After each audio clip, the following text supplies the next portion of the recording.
Hi, John Davis. Well, how are you, Dina? I'm good, thank you. John Davis is an exemplary newsman, a media spokesperson, a consultant, and a producer of documentaries and public speaker. He is an outspoken critic of racism, bigotry, and hatred. And in 1990, he became the first United States reporter to talk with Nelson Mandela just after his release from prison. So, John, tell us how that happened and what was it like? Well, it was magical. It was mystical, and while it was so gratifying, it was also a bit unsettling to think that here was a man who spent 27 years or better in prison, and all he had to do is to renounce violence on the one side, but accept it on the other from the apartheid government. And here was this man. Having gone through all of that for so long, and he was so genteel and so grandfatherly. I mean, this is a photo of us embracing just after he came off the balcony at the mayor's office in Cape Town after giving his first speech after being set free in South Africa, February 11th, 1990. And I was emotional because I was about to tell him that I would probably known very little about him had it not been for my son, who started an underground newspaper here in Evanston High School in Evanston, Illinois, called Amandla. Wow.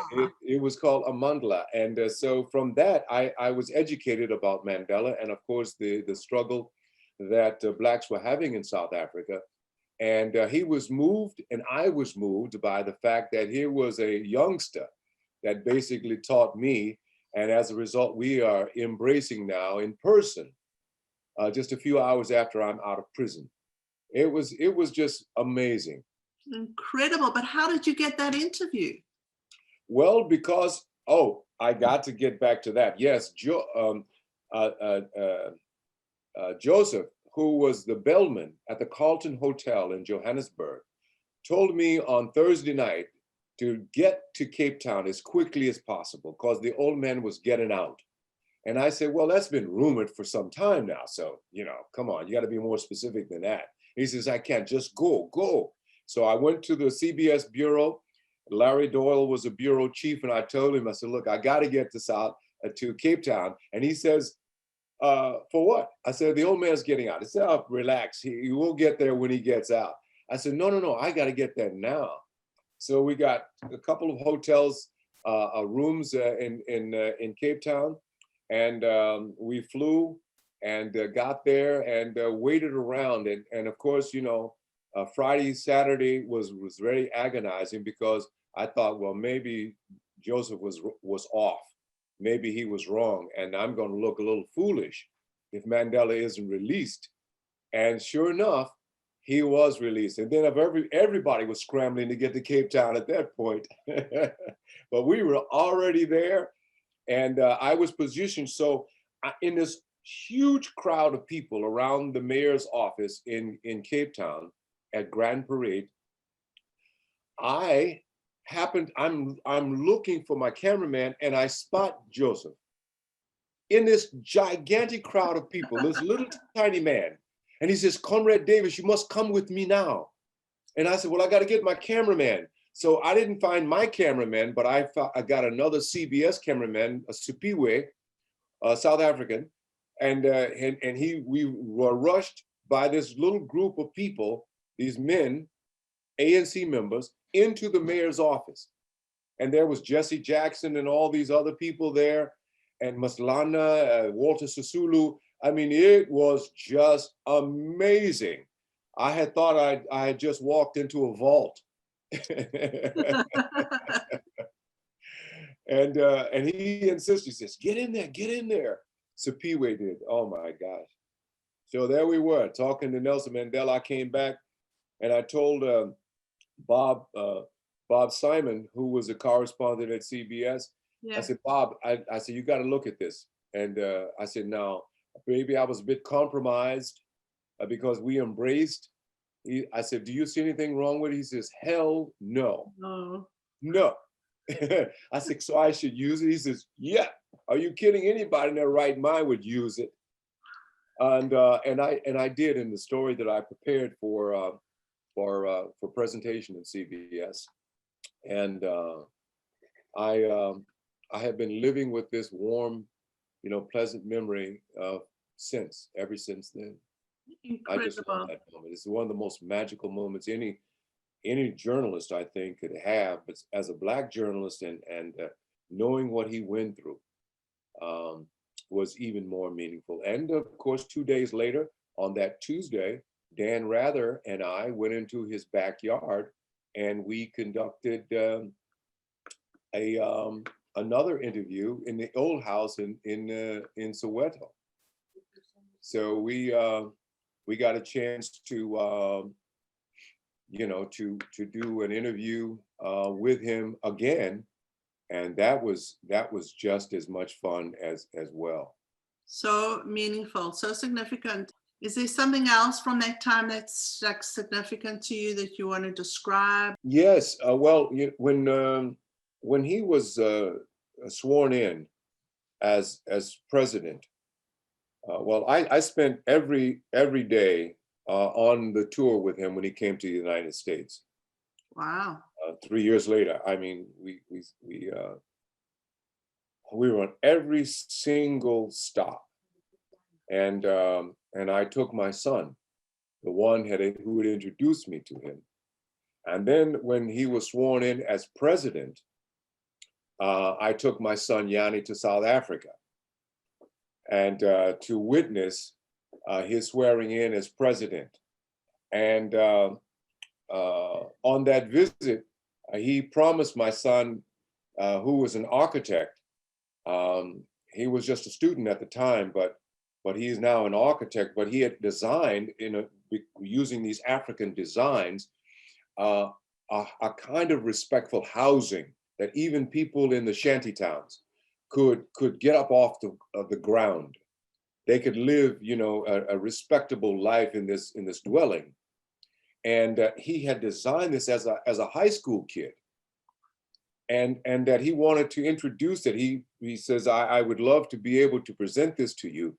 He says to Yanni, he says, Yanni, I tell you, you give me 2 years, 3 years time, and we'll bring you back, and you will get our people off the ground. Oh my gosh.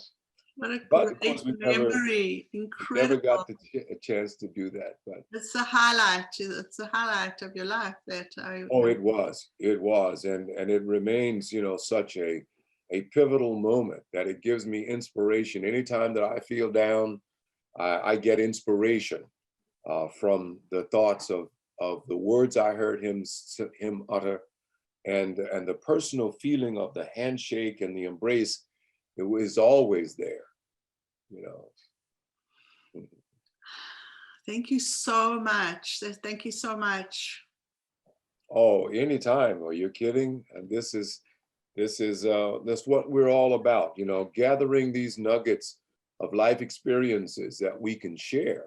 I mean, why else do we go through this thing called life if we don't expect to run into, these little nuggets of. The highlight for me with that was being in the stadium when Mandela came in on the back of a truck, and everybody stood up and went Amandla. Was this in outside Joburg? This was in Soweto. Oh yeah. I was at the same time, right? Yeah.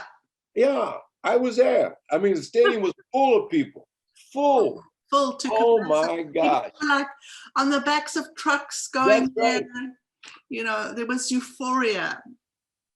Wow. Well, you should have seen the people that were in the cars that were just overloaded. And of course, the jitneys and the vans were just packed with people like sardines.